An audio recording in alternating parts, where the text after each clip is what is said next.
point you in the direction of something that might be cool to look at, um, if you're interested. And Mhm. that is, there is a small group of philosophers and psychologists who think that philosophy, I'll paint it in the most favorable way that I can, and I'm somewhat sympathetic with the approach, and at least when it's interpreted this way. Um, Notice that philosophers make a lot of assumptions about matters of fact, that philosophy is not in the best position to uh, interpret or to come to understand. You need science for that. Often it's social science. So, for example, I work on moral disagreement, and I'm perfectly qualified to talk about the arguments over moral disagreement that come up in metaethics, but I'm not an expert on the anthropology of moral disagreement around the world. There are people who know more about that. Or when we get to talking about incoherentism, if we do today, you'll see that there are certain empirical issues on which the hypothesis depends, empirical claims on which the hypothesis depends. And in my paper, at least, I say, I don't know whether this is true. I'm right about this or not. Um, that's something for the psychologist to figure out.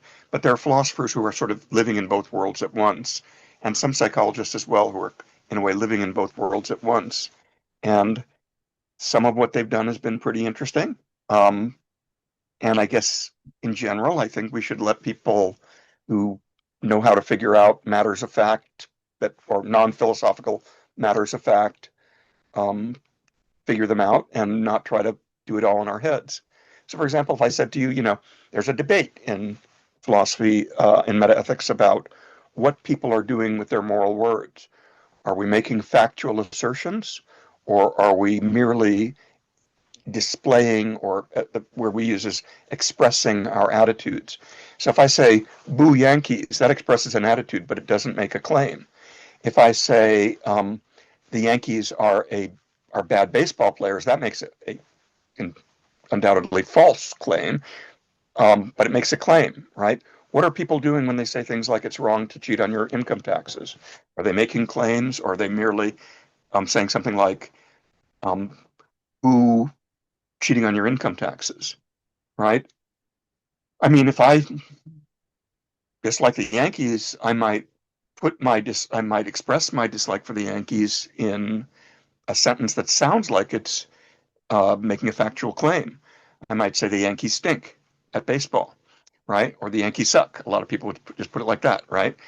But that would be an insane claim to make if it were a claim about how well they play baseball. I don't remember a Yankee team that ever sucked in that way, right? But that's not what I'm saying. If I use that expression, I'm saying "boo Yankees." So likewise, it's wrong to cheat on your taxes might um, be another way of saying "boo cheating on your taxes." Well, which is it? Um, I don't think I can figure that out just by introspection or by um, asking a bunch of philosophers what they think.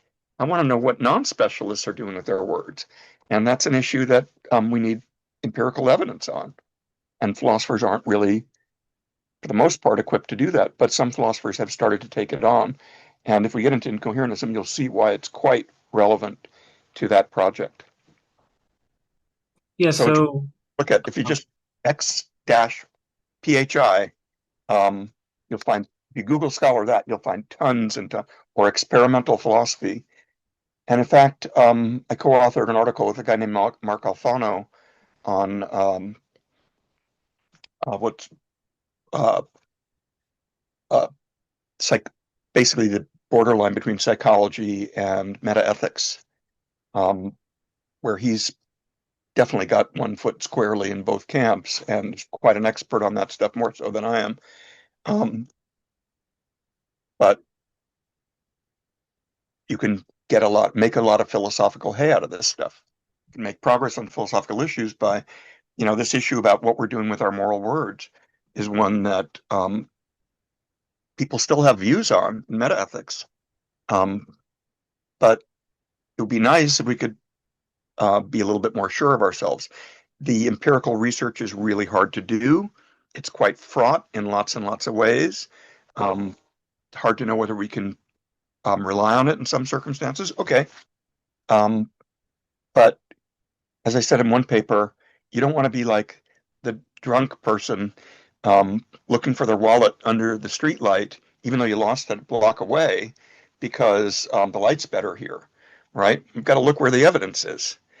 Um, and so that's what the X5 people are trying to do. So there are a lot of critics of it who think it's worthless.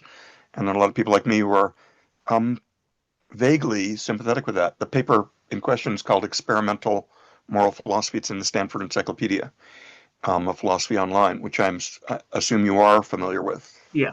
Right about that? Yeah, that's like a great resource. Is this sort of an umbrella thing for like a lot of experimental philosophy? Like I was talking to Greg Caruso the other day. He's like he deals with I guess like free will stuff. That's what I was talking to him about anyway. And he says there's experimental philosophy that shows that um it's like there is some research about what people's intuitions are regarding like libertarianism, and he's like, yeah, probably I would agree with you that like most people are kind of like libertarians. There's some empirical evidence for that, but he also said there's some evidence that goes to show people sort of have a view about like responsibility, and they take whatever metaphysics will justify that. So, the way philosophy is supposed to go, right? You're supposed to sort of reason to a conclusion. He says, well, what the evidence says for a lot of people is, you sort of want to blame people for stuff. So then you're a libertarian, and then when it's sort of pointed out that like, okay, that's sort of hard to believe, then they become compatibilists, right? You have the result before you actually like sort of you have your conclusion, and then you sort of go whichever you Right. pick whichever metaphysics is going to let you do that. Or you're probably not picking it with that in mind, but it's maybe responsible for your choices when you do pick, right? It's having an influence whether consciously or not, I guess would be the thought. Yeah, that's it. Those are X5 results for sure. Okay. It's related to something really famous in X5 called the Loeb effect, after this experimental philosopher named Joshua Loeb. But there are lots of people doing it. People working on character, people working on moral language. Sometimes it's just psychologists working on this stuff, and philosophers can take it or leave it. Um, Nobody thinks that, for example, if we found out that most people are libertarians about free will, that that would be evidence that free will, that libertarian free will is the right description of what's going on when people make decisions or act, right? But it might be relevant to some questions in philosophy, not just so direct. So suppose we find out that, you know, 95%, I don't think we would find this out, but find out that 95% of people in a certain population are moral realists. In my view, that wouldn't support moral realism, though some people, I, I think, would argue that it does. Um, but the connection can't be too crude. Right? We have to think of some reason for believing that people agreeing on that is justifies us in thinking that they are right. Like if we thought people's intuitions about what is the case are um, typically right, or we thought that something like that anyway. Then that might be a reason for taking them seriously, or the best explanation for people having the intuitions they do about that is that they are actually somehow apprehending the truth about those issues. That'd be an argument I would respect, but I would not respect an argument that just says this is the common sense view. Any other view has a steep burden of proof to overcome, because I don't think common sense is generally right. I don't think we have reason to believe that on matters like this for Yeah, reasons so sometimes. maybe that's useful then because I don't know if PC is really an appeal to common sense. I guess it will be to the extent that like most people with common sense views will think this, but I don't know. I mean, that's one way to go about it, right? Is to appeal to phenomenal conservatism, right? So if it like sort of seems to me that realism is true, and I guess for some people, right, it like really seems to me like it's true, and so that's how you just sort of justify putting like a burden of proof on people who want to deny that.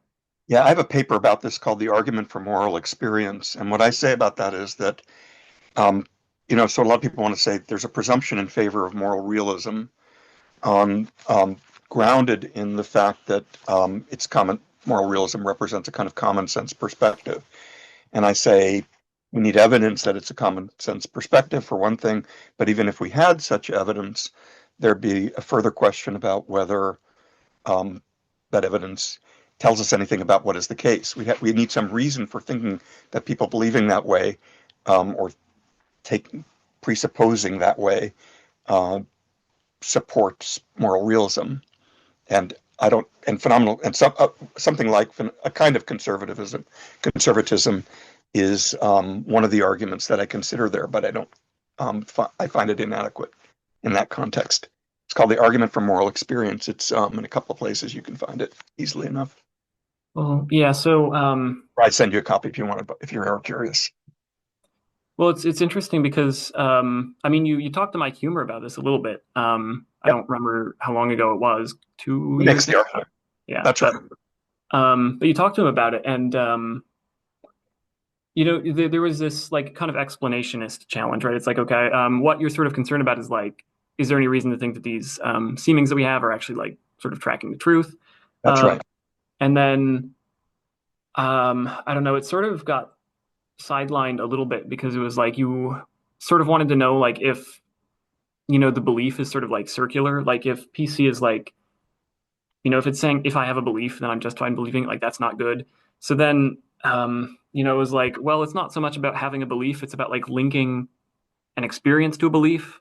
Like if I don't know, like if you have a sort of miraculous sort of experience, then maybe that sort of justifies you in believing in God. I think that was the example he used. It was something like that. And I don't know how to like make sense of that exactly. Because there was a counter example where he's like some people want to point out like you know if you see a tree and then you have the experience or like your experience is seeing a tree and then you think like maybe it was planted 5 days ago or whatever, like you're not justified in believing that. And he didn't really get it because he couldn't conceive of like thinking that, but I don't know, I can conceive of thinking that. What Because Mike thinks is that we have nothing else to go on when we think, but the way things seem to us. Our we have to start somewhere. And in all of our thinking, we we start out, our starting point is the way things seem. And without that, we could not get anywhere. So he thinks we have no choice but to do that. And I think we have no choice but to do that in some cases, unless if we want to avoid skepticism. So, on pain of skepticism, we have no choice but to do that in some cases, and maybe perception is one of them. But I don't think that we should, as it were, multiply the damage by. And it's embarrassing to me that we have to take our seemings seriously without any explanatory story to um, tell us why those seemings are evidence for things really being that way. Um, and I would like to do that. So, let's just say, for example, um, you have to make some assumptions in order to get started in philosophy. I would say, but that wouldn't justify me in making any old assumption I want anytime I want, right? Likewise here, if we can't avoid relying on seemings in some contexts, that doesn't mean that we have to rely on them in other contexts, or even that we're warranted in relying on them in other contexts. That remains to be seen. So that's what we were arguing about there, if I remember, a long time ago. yeah, so I mean you I don't know, like external world skepticism is something that you're trying to avoid here, right? With like seemings, but you just don't want to sort of extend it sort of elsewhere. That's my thought, right? That if the only way to avoid external world skepticism is to believe in seeming, to take seeming seriously, um, I would say that's unfortunate. We're in a poor epistemic position because we've got to rely on kind of second-rate evidence, but certainly doesn't mean we can rely on that second-rate evidence in um, other contexts in which we might have better evidence, right? Yeah, And so Nick thinks all of our evidence relies on seemings somewhere down the line. It's not a crazy position. He's a smart guy. It's a legitimate position. It's just not the one I take. yeah, so I'm not in love with it either, but it does sort of seem like, you know, even when you're considering evidence, right? I mean, which evidence do you consider like compelling, right? Like if you're sort of more convinced or you take more seriously, right, sort of arguments for skepticism about sort of moral realism, right? You know, you might find those sort of compelling, Mike might not. I mean, at the end of the day, I guess it does sort of seem like I don't really know what else to do, you know? that's his view. I mean, if there were, I think what people like him would like to do is to put the burden of proof on the other side. Say, if it seems this way, then we're entitled to believe it is this way, unless there's a good argument for thinking otherwise. So we take it as a kind of starting point, but it's defeasible, right? If it hasn't been defeated, the moral realist wins. And I think I my official view is that we should start off on a kind of level playing field and just consider the arguments on both sides and go with whatever the arguments support and never mind the seemings. But there's a part of me that is inclined to say, look, when you make an existence claim, you have a burden of proof to defend the existence claim. You can't say, well, it's 50-50 whether God exists because the evidence is kind of in equipoise or because there isn't very good evidence one way or the other. I'd say, gosh, I only want to believe things that I have good evidence for, not things that uh, I don't have good evidence for, right? And so um, I'm just inclined not to treat it as a burden shifting. If I don't think the seemings provide us with, if I don't have a reason for thinking that seemings provide us with good evidence in this context, in say the metaethical context, as opposed to the perceptual one, I won't be convinced by that. But Um, I think as a philosopher, it's important to try to be fair-minded and, you know, really understand the other side's arguments from the inside. And um, they're not making those arguments because they're wicked or stupid or anything like that. Their philosophy's really hard, and most of the questions we talk about are really close calls as far as the evidence we have right now. And and if they weren't close calls, philosophy wouldn't be so interested in those questions. And so you're going to get people on both sides, and in my view, typically both or many sides have a point. Same thing with realism and anti-realism. I'm an anti-realist, but I don't think that, the evidence is 95 to 5% in favor of anti-realism. I think it's, you know, I know really smart and very reasonable people on both sides of the debate. And part of me thinks my job is to defend a certain point of view as best I can. And um, knowledge is a kind of social enterprise, and we do better when we have people. It's a little bit like the way law works, right? We do better when we have advocates on both sides. Um, I advocate for the view that I'm I find most plausible, but I'm not certain it's correct or anything like that. I think I think it's a really hard question, and as are many, many philosophical questions. right. So I guess I sort of wonder, like if I don't know what your sort of intuitions are about like realism or anti-realism, but like if you talk to or if you listen to like Lance Bush will make a big point about he has very strong anti-realist intuitions, right? So it's like if that's the way it seems to you, I guess you'd be justified in going that way, right? So I guess I'm not quite sure why there's supposed to be like a burden of proof on the anti-realist, even if we're going the PC route, right? Because if you have just different seemings, I guess it seems Yeah, I like mean these are perceptions only in a kind of extended sense, I guess, right? So sometimes when we talk about perception, we just mean seeing things or hearing them, sensory perception. But even so, I mean, you can be a conservative about philosophy and think that we should take our beliefs as somewhat warranted merely because we have them, right? But so somebody might argue, look, it's not just what the way things seem to me. That's not the evidence. The evidence is this is the way it seems to most people. Um, so doesn't seem that way to Lance. It doesn't seem that way to me.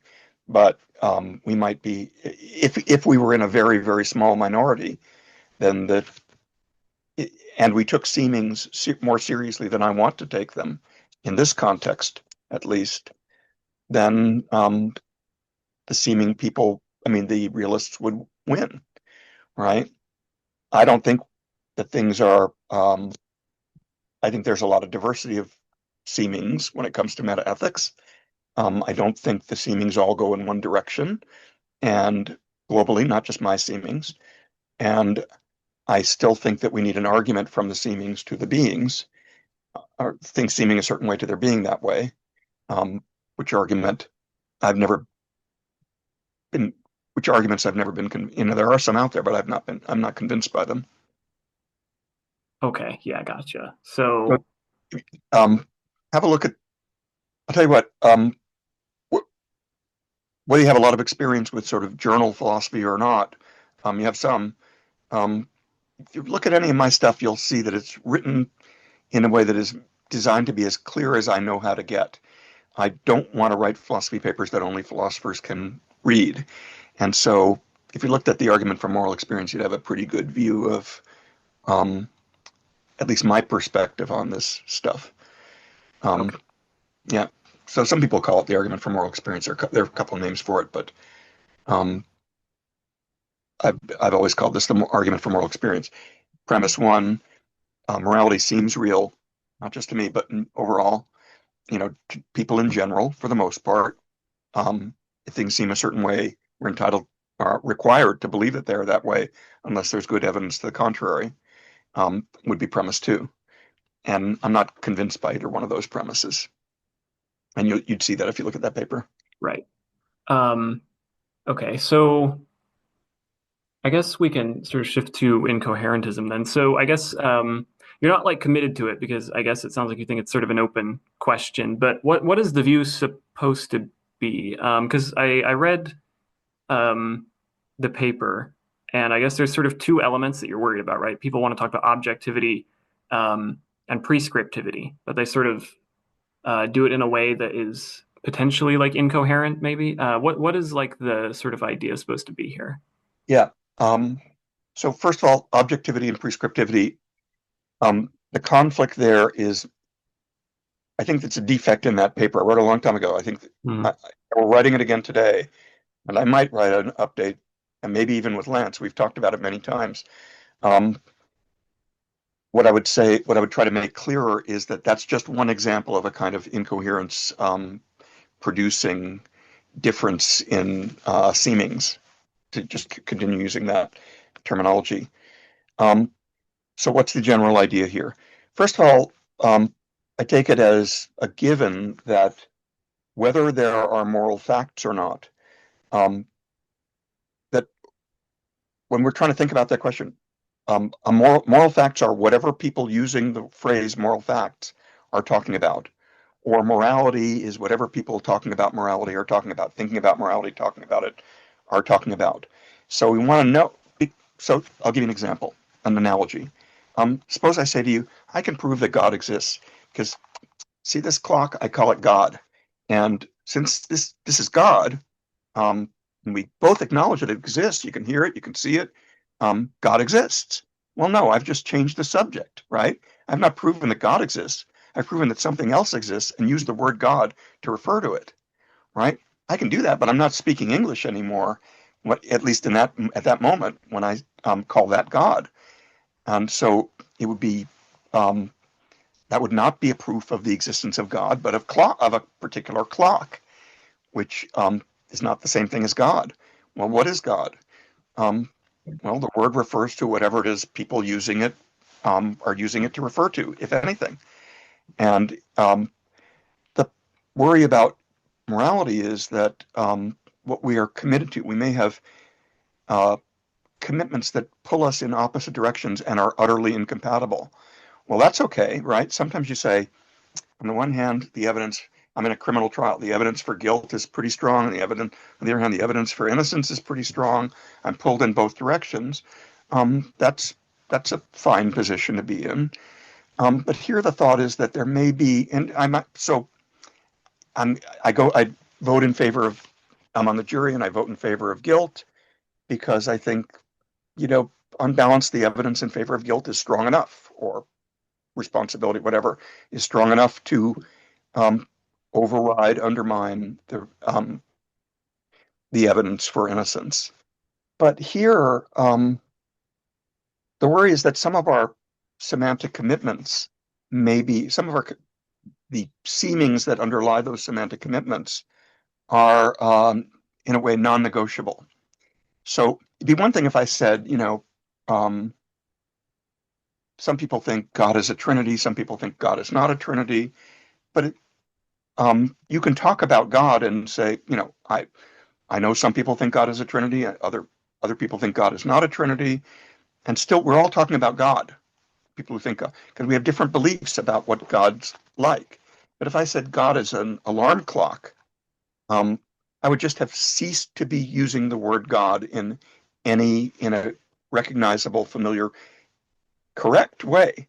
Because the truth of the sentence that God exists depends not on my um, speaker's meaning, the way I use the word, but on the way what the word means or what it's used to refer to in general. And if it turns out that these our words are used in um, that we have non-negotiable commitments, both intrapersonally and interpersonally, that are just incompatible, um, then the correct analysis of moral sentences, like it's wrong to cheat on your taxes, um, is incoherent, right? There's no way we can satisfy all of these demands, but some of them are non-negotiable. We could bifurcate the concept and say some people are talking about morality in one sense and some people are talking about morality in another sense, but there are reasons to think that that's an undesirable approach. The hypothesis is that with morality that may be true. So take objectivity and prescriptivity.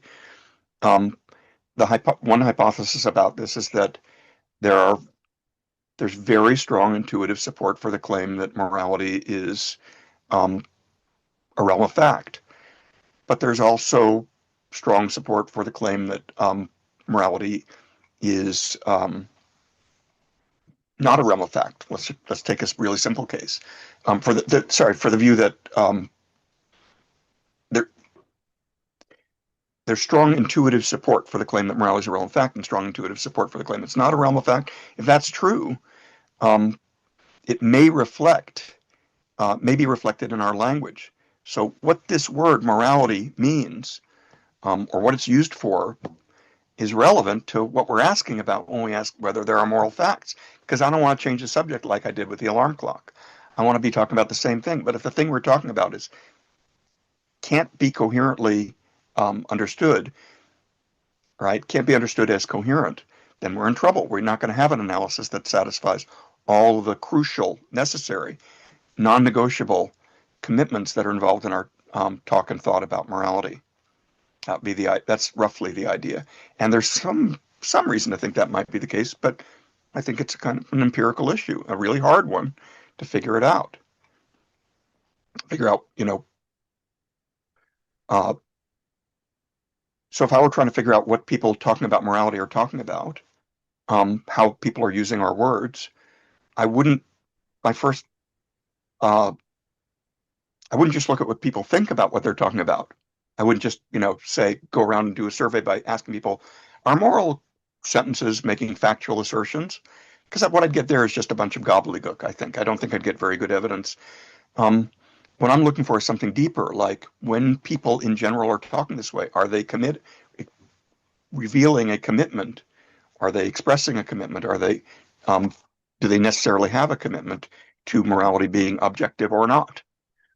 Um, and if it turns out, well, some people, yes, some people no, some people in some moods, yes, in other moods, no, it's a mess, um, then that would undermine the claim that there is a single thing that morality could be, a coherent thing that morality could be. We'd have to bifurcate the concept. Suppose I'll give you an analogy, a really straightforward analogy that'll make it simpler. Suppose you asked me whether I'm a realist about round squares. I would say, I think when you use the phrase round square, you mean something that is perfectly round and perfectly square at the same time, but nothing could have both those properties at the same time. So there are no round squares, right? I don't even have to go look at any squares or circles or round things to know that, right? I can just say those commitments in the very word round square can't are not mutually satisfiable. That makes sense? Is this so I guess I sort of wonder if this is sort of what you've got in mind. So like people have different sort of intuitions, right, about what the right thing even is. So, in certain cases, right, they're going to have like sort of utilitarian judgments, and in other cases, they're going to have sort of, non-utilitarian judgments, right?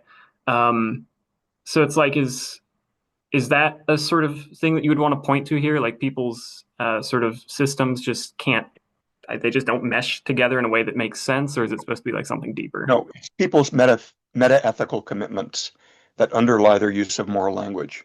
It's not about their normative commitments. Right. Yeah. So we could all be talking about the same, just like I could look at the tree and say, I think that's an oak tree, and you say, I think it's a maple tree.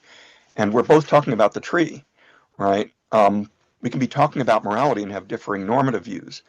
But if when you're talking about morality, you're talking about something uh, whose very nature, meta-ethical nature, is to be objective, and I'm talking about my moral attitudes or something like that, then we're going to have a communication breakdown. And if that's widespread enough, we're not all talking about the same thing. That's the suggestion. Okay, yeah. So I guess I don't know. In the round square case, right? I don't have to, all I have to know is what the word square means and what the word round means to know that there are none of those things. That's the sense in which I think we might be able to pull a metaphysical rabbit out of a semantic hat, right? Which is the subtitle of that paper that you read on moral incoherentism. Right. Pull a metaphysical rabbit out of a semantic hat. The I guess metaphysical rabbit, there are no round squares, and the semantic hat is the word round means something that's utterly incompatible with the word square. Something can't have both those properties at the same time as a matter of logic. right, yeah. And this isn't supposed to be a theory about like whether realism is true. This is just a sort of semantic theory, right? About the way people are actually talking. It's a theory about whether there's anything to be a realist about. So let me give you a philosophical analogy to Yeah. this. We've got the round square analogy. Um, A.J. Ayer thought that when we talk moral talk, we are merely expressing attitudes in the same way that Boo Yankees expresses an attitude. Here, notice something about the sentence Boo Yankees. It is not true and it is not false. It's no more true nor false than a question is, right? Or if I go, oh no, you would not be a proper response to that to say, that's true, Don. Oh no. I agree with you, Don. Oh no. I didn't say anything. If I go boo Yankees, you can say, I share your sentiments because I've revealed them. But what you can't say is true, boo Yankees. What you just said is true. That's a fact, boo Yankees. There's nothing to be a fact there, right? I'm not talking about something that could be true or not. I'm not using my words to make a claim about the world. I'm merely using them to display, reveal, express my attitudes, right? So if that's what moral talk is doing, then there's nothing to be a moral realist about because we're never talking about moral facts. When we talk about morality, when we use the word morality, we're just using it to express attitudes, not to make factual claims. So um, for Ayer would have said there's not even an issue between moral realism and anti-realism, but in any case, he can't be a moral realist because he doesn't think there's anything to be a realist about any more than you can be a realist about Boo Yankees. There are just no facts about Boo Yankees. And if moral language is appropriately analogous to that, then there are no facts about um, morality. So suppose some people um, use moral language to make factual assertions, and some people merely use it to express attitudes. Suppose Sayer's wrong. Only half the people use moral language to express their attitudes, merely to express attitudes, and not to express make any factual claims. And others use the language to make factual claims. And there's no reconciling these two positions. They're just both built into moral language. Then either there are two different senses of the words, many of the words in the metaethical vocabulary, or there's just no such thing as morality, because what it would have to be a real thing is a realm of fact and not a realm of fact at the very same time. on pain of changing the subject, right? Ayer thought that somebody talked about moral facts would be changing the subject. That's just not what the moral vocabulary does. Um, and he had reasons for it that virtually nobody accepts anymore, but there are still people who take views, at least in that family.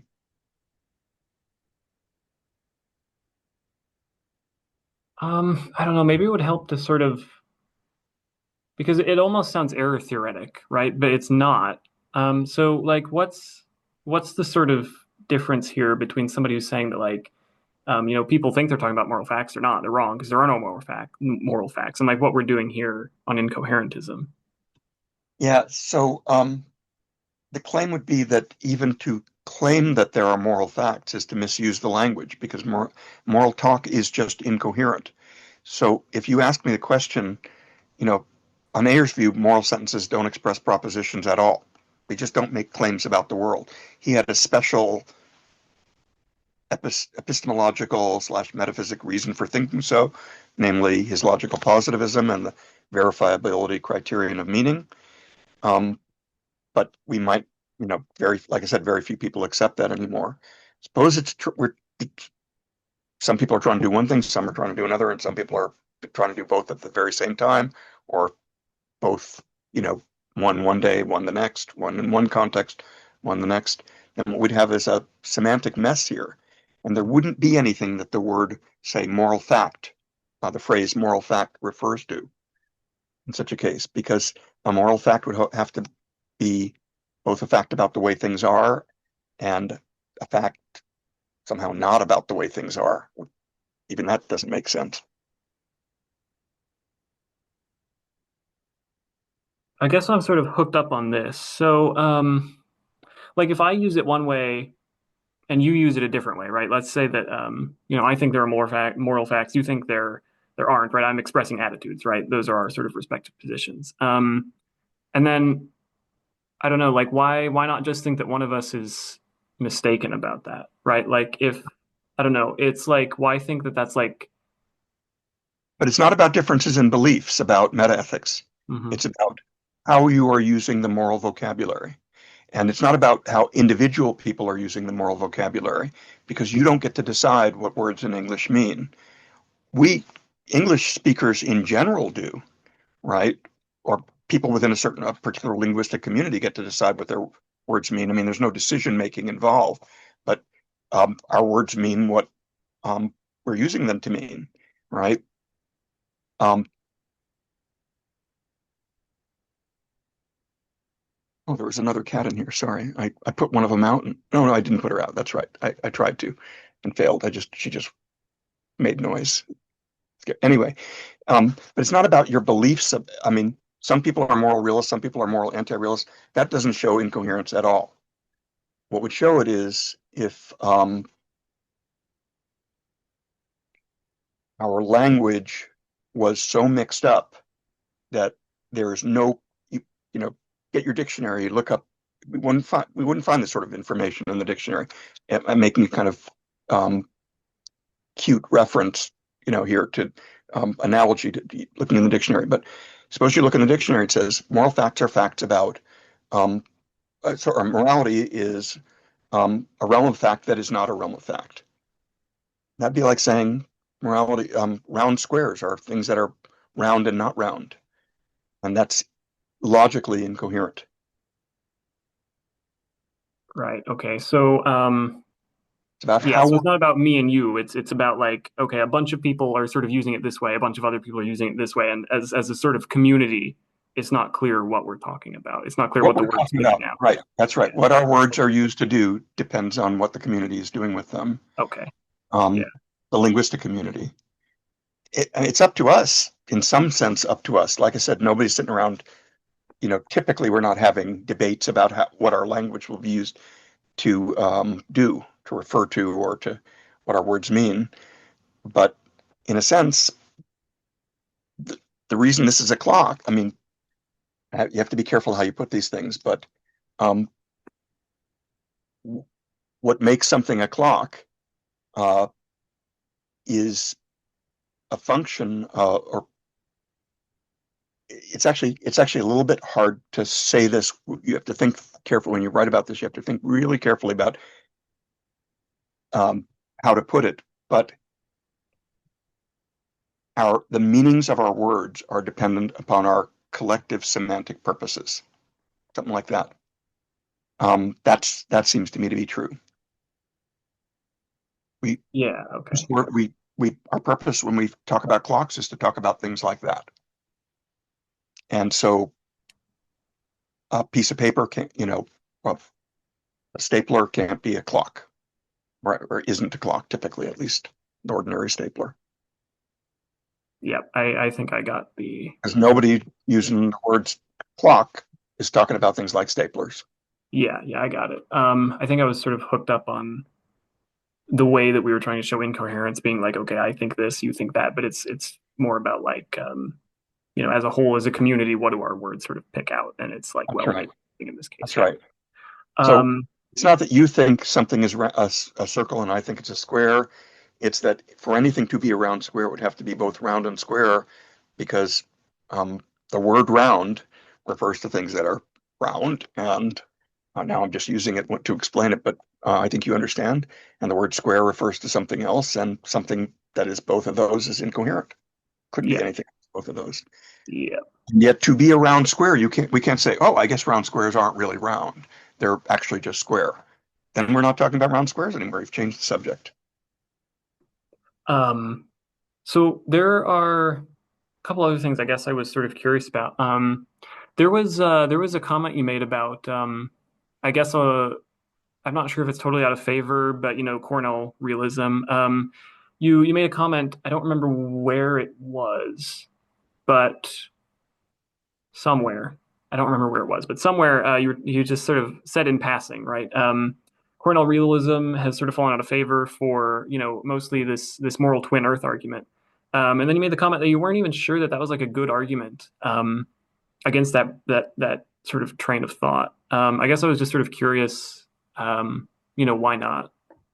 Yeah, so um, the not really sure part is important because it's not like I've written a paper about this and I've got a well worked out view on the twin Earth arguments. But when I used to encounter that literature, I worried that when I try to imagine moral twin Earth, I'm not I'm not sure that the what I'm trying to imagine is very clear here. So when they tell these stories about people who are regulated, their use of moral language is causally regulated by, in one case, utility, in another case, something else. Um, I'm not entirely sure. Um, I'm not convinced that the I've been given enough to understand the scenario. Suppose I give you an ethical, suppose I'm teaching an ethics class about abortion or something like that, and I say, well, I give you an intuitive case, and I say, suppose there's a kid drowning. Do I have to save is it my moral obligation to save the kid? Well, I don't think you can answer that question unless you know more about the circumstances. Is the kid drowning far away from me, and there's no way that I can save the kid? Is the right, etc. Right? Am I capable of saving the kid matters to whether I have a moral obligation to save the kid. And so if you just say, if there's a kid dying, does Don have an obligation to save the kid? I'd say you need to describe the case in more detail, or I'm not going to be able to have intuitions about it that I have any confidence in. And my general worry, it's a long time ago that I thought about this, but my general worry about the twin Earth arguments was that um, I didn't think moral twin Earth was. I at one point at least I felt like um, I worried that there might be more than one way to understand what moral twin Earth is like. What, but beyond that, I couldn't tell you right now. Okay, sure. Um, And, I and guess I there was I really liked Cornell realism as a kind of realism, partly because it's a kind of soft core realism. You know, um, Peter Railton referred to his kind of moral realism, which is a variant on Cornell realism, as stark raving moral realism. But that was 35, 40 years ago, and The kinds of moral realism that are around today are much, much more, uh, they're further down the road in terms of their commitments. A Cornell realist thinks that moral facts are natural facts. There's no special faculty of moral intuition. There's perception just like any other kind. It's theory informed, just like my perception of you is theory informed. That's not a problem for realism about you. Um, uh, Whereas some people nowadays want to say, no, their intuition really does work. Intuitionism was out of favor before Cornell's realism came along, and now much more, sort of stronger, more robust, to use a word that they like to use, forms of realism are um, on offer, and um, I kind of like Cornell realism better. I had a conversation with Peter Relton about this once. It's the first thing I ever did online. You might have seen it. A long time ago. His head is really big in the picture because neither one of us knew how to use our cameras then. I had to actually get a camera in order to do it because my computer didn't have one. But at the end of the discussion, I said to him, I think you must think that I've agreed with everything I've conceded all your points. But what I think is the form of moral realism you're defending is not one that an anti-realist like me should be so concerned about. Because if that's all you mean by moral facts, I don't find I don't find there to be so much at stake between your position and mine. Whereas if what you mean by moral facts is things that give us overriding reasons for action, I'd make an argument about that. I would disagree with you about that. Okay. I guess there was sort of one other thing that I guess I've been thinking a lot about.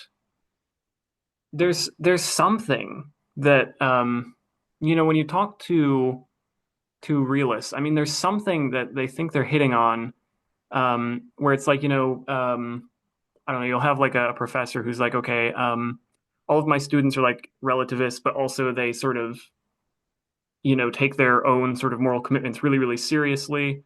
And it's like, I don't know, that seems fine, right? I mean, I can take my own food preferences really seriously, even though like I'm not a realist about that. So that seems fine, but they must be sort of thinking about something in the ballpark here. I guess I don't know. The nearest I can figure out is like if you're trying to figure out, like I don't know. Suppose that you find out, there's like a state next to you that's like doing slavery or something, right?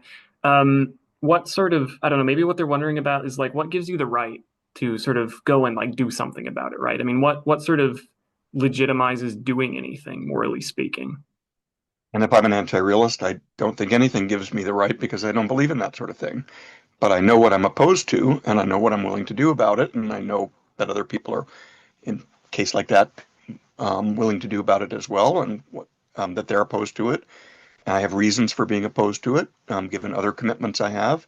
I can reason with you about whether to be opposed to it, right? And I don't see any argument at all for the claim, any good argument for the claim that there's no reason to take one's own values seriously. Um, should could might I be able to talk you out of having some values that you have? Well, sure. I'm that's part of my job. I do it in ethics class all the time, right? I give people arguments about things that they're making value judgments about, and in some cases try to change their minds or give them evident reason to rethink their views, right? But the idea that if I'm not a moral realist, um, I ought to just abandon the enterprise of valuing seems silly to me. And the gastronomic analogy that you made just now is one that I take very seriously. You might have seen my paper on that gastronomic realism, right? Where, it's kind of this jokey paper till I get to the end. And I mean, I'm trying to make real points there, but I'm having a good time with it as well, trying to defend this crazy sounding view that, there are facts about what's gastronomically better and what's gastronomically worse. But still, when I sit down to dinner, um, if the beet salad is gastronomically better as an objective fact than the iceberg lettuce salad, um, but I don't like beets and I like iceberg lettuce, I know what I'm going to eat, right? Facts like that are not relevant to somebody trying to decide what to eat, it seems to me. They might be relevant to they might be give me reason to try stuff, see if I'd like it. But it would be crazy for me to eat stuff that I don't like because it's good, right? Even if it really were, even if we get over the hurdle of thinking that foods could be really good and not just taste good to me or some have qualities that lots of people like or something like that. So I take my values seriously, and I can't imagine why I don't. In fact, it's hard for me to see how a realist can avoid doing the same thing. Suppose, here's an example. Um, Suppose Railton is right, that facts about moral wrongness are facts about are just facts about what I would a person would disapprove of if they were fully informed and fully instrumentally rational and cared about everyone equally, right? Okay, now I know what moral facts are. What am I going to do in my life? I got to decide. Do I want to be a moral person or not? Suppose I found out the truth of morality, the facts about morality.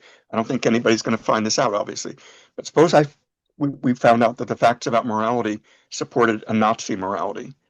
That would be reason to give up morality, right? Not to, um, I mean, if we could be sure about that, then, or suppose I found out that morality is just the will of God, right? Identical to the will of God. God's wanting, the reason it's wrong to murder is that God wants us not to.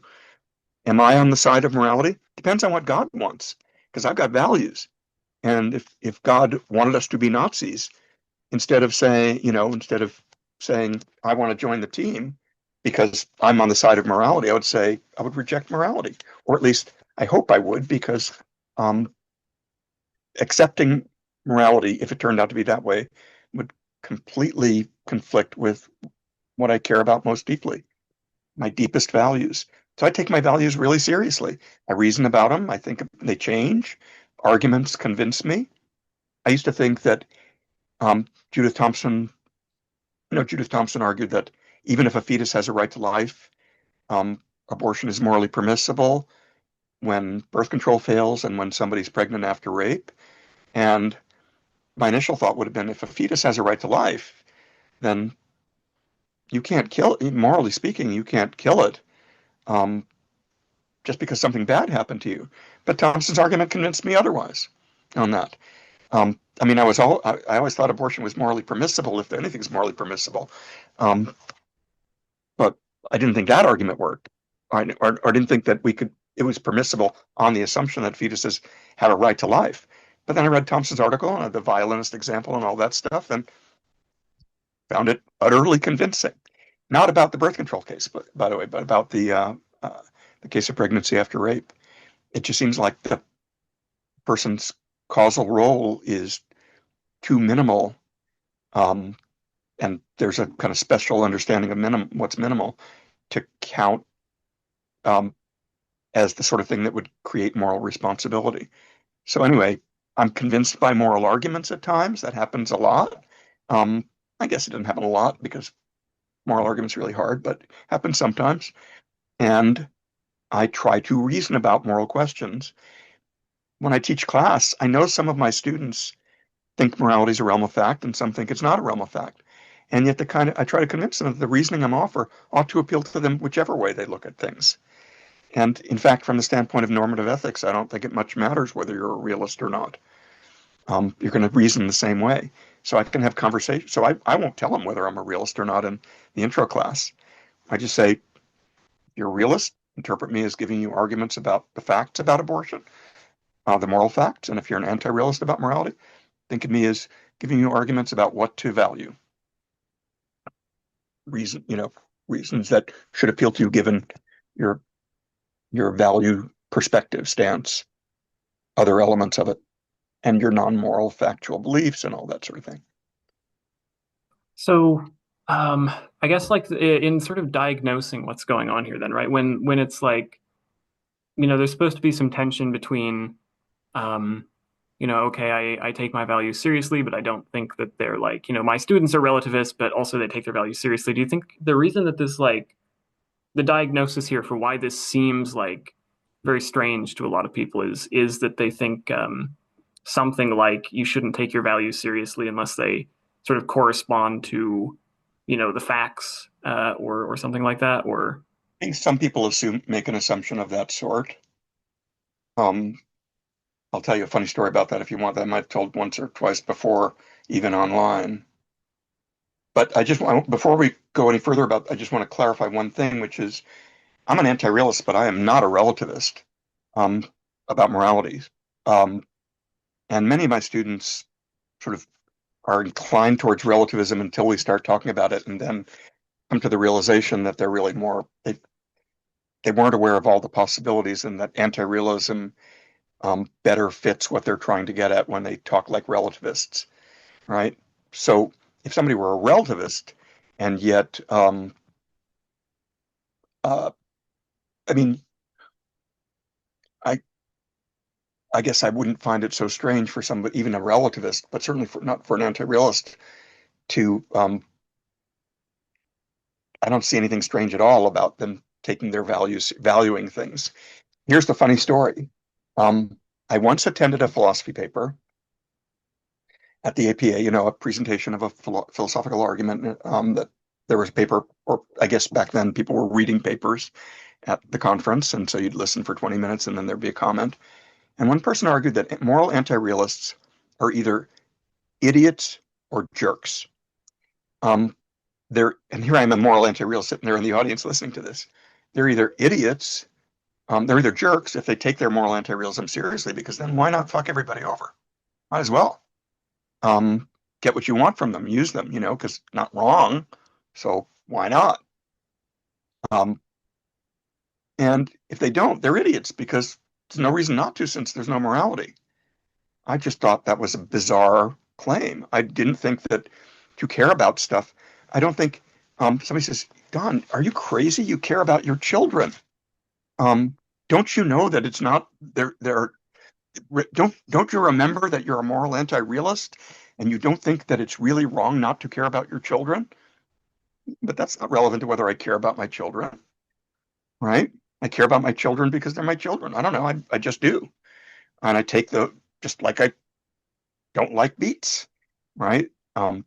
My moral values are much more important to me, much more central to my way of life, my attitudes, what kind of person I want to be than my tastes are. I'd eat a lot of beets before I'd, stop caring about my children if it came down to it. Um, but I just don't see the worry about.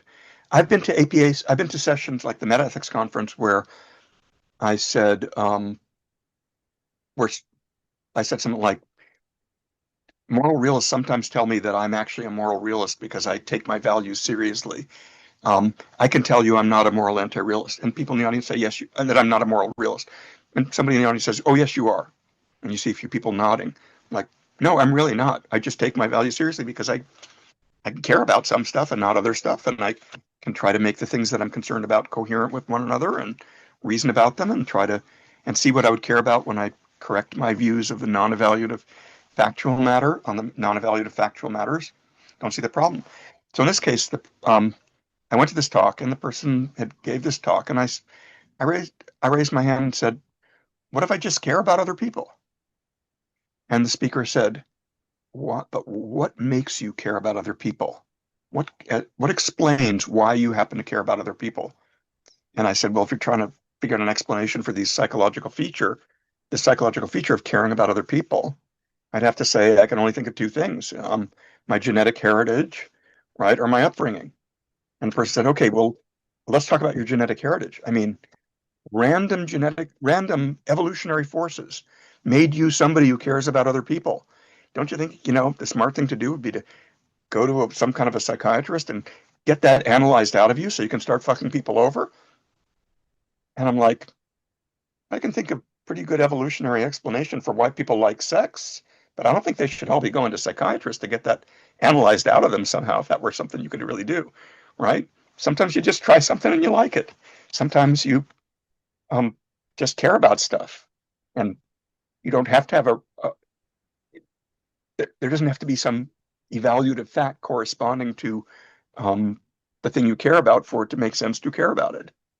And that the analogy of taste here is, to foods. Um, is quite strong, I think, quite makes the point sort of obvious, which is the main reason I wrote that paper, gastronomic realism. When I Mhm. mentioned it, it looked like you were familiar with it, or maybe you had looked at it. Correct. I've read it. Yeah. Yeah, Um, one that gets talked about, oddly enough, is not my most important philosophically important paper, but that's the one that you see on the Reddits and stuff like that. People talking about it. It's got a little bit of an underground reputation outside of professional philosophy context. yeah. So And I certainly had fun with it. There are all these jokes in the footnotes, and I peppered it with gastronomic terms like this is a half-baked idea. They're going to have to cook up something better, stuff like that. I just had a lot of fun with it. yeah, I think the whole thing is kind of like that because I mean it's just like sort of silly just because none of us take gastronomic realism seriously. So it's like when you sort of, run parody premises for, realism to gastronomic realism, it's just sort of going to be a little bit funny just in and of itself, I feel like. It is funny. It was meant to be funny. Yeah, it was an invited paper, and I knew I could get away with more than I would if I were sending it off to a journal, and I had fun with it. I enjoyed it a lot. Um, in general, I mean, I think it's good to have some jokes in your philosophy papers once in a while. Not too much, It's a serious matter and we should take it seriously, but you know, you can have an acknowledgement. I mean, when I wrote my doctoral dissertation, I had an acknowledgement page, and I thanked Juan Valdez, without whom this project would not have been possible. Because back then there were all these ads for coffee that was made by this guy named Juan Valdez. He was a fictional character, but I was saying I couldn't have done this without coffee, right? But I pretended that there was a real person that I was thanking. Okay, it's funny, have some fun. We don't have to be, we can take it seriously and not be uptight about it. Well, it's easier to read too. Like I don't there are some I was reading a book and I stopped like a chapter in because it was so boring. I just couldn't read it. It was so freaking boring. And Sometimes stuff there's that looked boring to me at one time looks more interesting to me now than it did back then. But sometimes stuff is just boring or poorly written, or there's at least one very, very famous philosopher, dead philosopher, who wrote about how if regular people can understand your philosophy paper, non-philosophers can understand your philosophy paper, you've done something wrong. Then it can't be serious enough. And I just think the other way around. I mean, I think some things, you need some training to understand, but I try to make things as understandable as possible because I feel really lucky to have this job and I feel like paying something back when I can to, the rest of the world or, those parts of it that I have some influence on. Yeah, so I guess I was just trying to say, like, I agree with you, right? So the I see reason I that. mentioned the boring thing is I had to give it up. I couldn't read it because it was so boring. And it's not like that. If you don't if you're trying to inject a little bit of humor, it's not so dry all the time. It's just much easier to get through in my experience. Yeah. And Um, and we can try to be clearer. We don't have to, I try not to use a lot of jargon in my papers. Um, and that's all by design because I want people who don't have the privilege I have of getting to make a living as a professional philosopher. How lucky is that? Um, I feel really lucky. I would like to make it accessible to people who aren't that lucky, lucky in that way, or have other things to do, without which we wouldn't be able to function very well. Let's make as much philosophy as possible accessible to those people. It's kind of my general bias. I think It's one reason some I of like. it some of it too is like paywalls, right? Like if you're not like part of an institution, I mean, it gets expensive really fast too. So Uh-huh. Oh, I see. To read articles online, that sort of yeah, thing. Yeah. and to buy Yeah. books and stuff, those can definitely be expensive. They are crazy expensive academic books. It's not like going to buying a detective novel, paperback, or going to a used bookstore. Once in a while, you can find stuff in used bookstores that's pretty good, but then it's often older. Yep, it's true. Um, I don't know what to do about that, but I'm not crazy about it. I Yeah. don't have a budget to make all my work open access even. But if anybody asks me for a copy of my article, they're going to get one. And I try to post some of them or, make them available for, in other ways. I probably should make more of this stuff available just because of the paywall thing. I don't really think about that much because I go in anything I want and get on my almost anything, not everything, but I can get on my computer immediately. And if I can't, the library will get it for me usually by tomorrow on my computer. So that's a privilege that not everybody has. I'm really glad you pointed that out because it makes me think we should be posting more of our work to the web if we want people to, be able to read it. Some people are really good about it too. You know about Phil Archive? Some people will put their stuff on Sure. Phil Archive, but I could put it all on Phil Archive or I could put it on my webpage. At UVM, I just never bothered to, but got plenty of stuff and there's none of it I don't want anybody to see. Maybe I'm wrong. Tell me, then I won't make those mistakes anymore. Convince me of that, but I'd rather have it out there. right, I'm not much of a self-promoter, I don't think in those terms. Um, but in this case, it wouldn't be for selfish purposes. It would be for the sake of making stuff available to people who might otherwise have a hard time getting access to it. And that's sort of, you know, I'm kind of impressed when I read the apology by Socrates saying, taking offense, being affronted by the claim that he charges for philosophy, the idea that I would charge people to learn philosophy from me, is horrifying to him. It's a really terrible insult. And I kind of feel the same way. I mean, I guess, I don't teach open access classes online, I suppose, but because I teach a lot anyway, and the people who I'm teaching are often paying a lot to be there. But there are ways to make your stuff available to people like this that are just free. Why not? With the internet of it, I should do that. And I should talk my colleagues into doing the same thing. Remember the paywalls. That's very useful to me to think about that because it just doesn't arise in the world I live in right now. right. And when you're a Uh, professor, even if you retire, there's a good chance they'll make you emeritus and then you get library privileges for life. Keep your email and get library privileges for life. And so that doesn't go away. Um, but not everybody's as privileged as that. And that's a good reason for changing my approach. And notice that maybe it's not a fundamental value judgment, but you made me learning this non-evaluative fact or being reminded of it, being confronted with this non-evaluative fact about the paywalls, and I don't experience much and so don't think about much, changed my view about what to do, given what I care about. That's what I think of as moral reasoning. That's the way I think moral reasoning works. And if I were a realist and you said, you were trying to convince me that I really ought to post my stuff online and convince my colleagues to do the same, um, you'd make the same argument. You'd say, you do know that some of us have to face a paywall here and that we can't learn as much philosophy as we want to um, because we can't get access to it. I'd be sort of horrified, if a realist might be sort of horrified by that just as I am and say, that's good reason to think that I morally ought to do that. Okay? Reason for me to make a commitment to doing it. So that's an example of not really mattering what your metaethical perspective is. The reasoning is uh, largely the same. The only case in which those it wouldn't be the same is if some kind of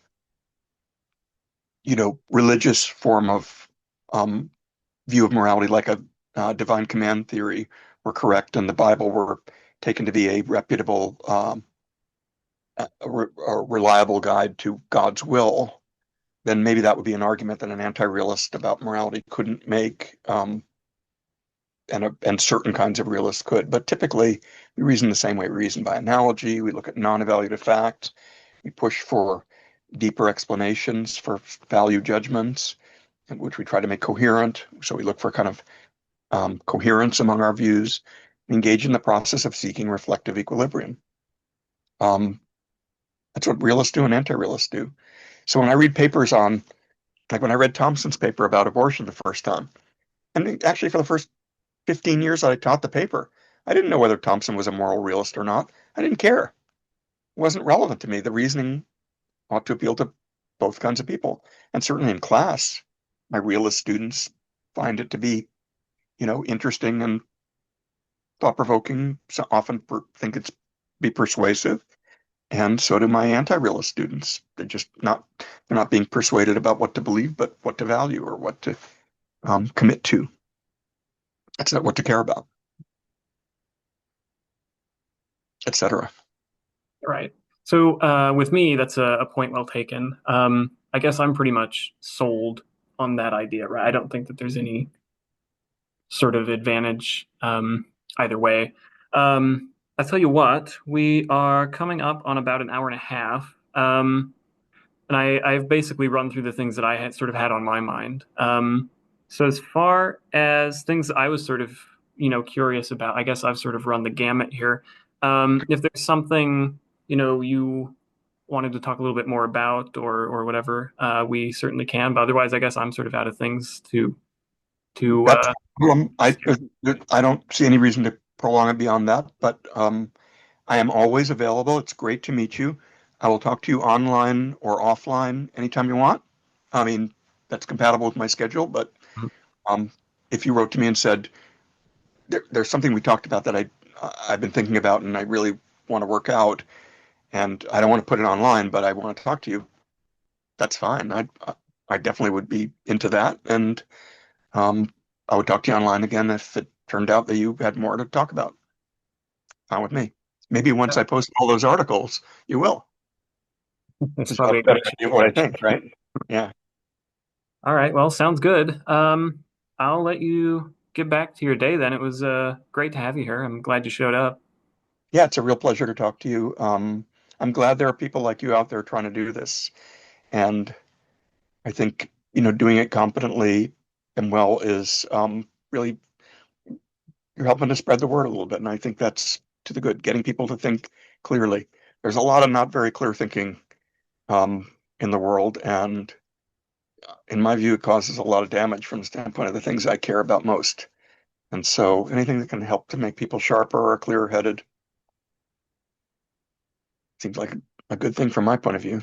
So Right. I'm grateful to you for doing it.